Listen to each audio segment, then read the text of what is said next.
Ils occupent le site de construction d'un nouveau quartier résidentiel à Caledonia depuis le mois de juillet.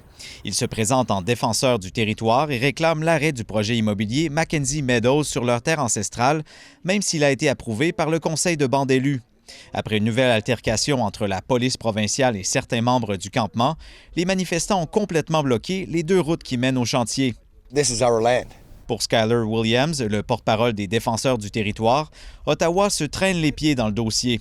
They should have shown up 97 days ago. They had every opportunity to make sure that this didn't happen.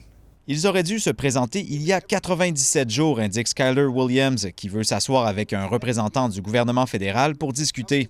Sans quoi, les manifestants sont prêts à passer l'hiver sur le site de construction. Le conseil de bande a aussi demandé à Ottawa d'aider à la résolution pacifique du conflit. Daniel Stevens, un membre de la nation Nipissing qui enseigne l'histoire autochtone dans les écoles ontariennes, partage cet avis. Ça fait 200 ans qu'il y a une dispute là, sur ce terrain-là. C'était du terrain garanti par la couronne britannique. Je disais tout à l'heure, le mécanisme est toujours là pour avoir un autre conflit. Il faut vraiment commencer à regarder ce mécanisme-là, puis vraiment, le Canada a besoin, comme on a dit, a besoin de faire bon sur ce qu'ils ont déjà promis. Une porte-parole du ministère des Relations couronnes autochtones indique que le gouvernement espère rencontrer les représentants de la communauté à la première occasion. En attendant, les élus locaux demandent aux forces de l'ordre de faire respecter l'injonction.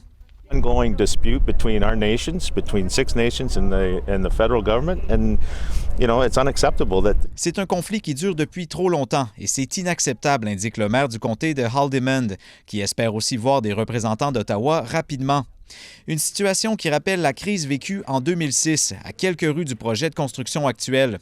À l'époque, la province avait finalement remboursé le promoteur immobilier et laissé les terres à la communauté des Six Nations. Ici Colin Côté-Paulette, Radio-Canada, Hamilton.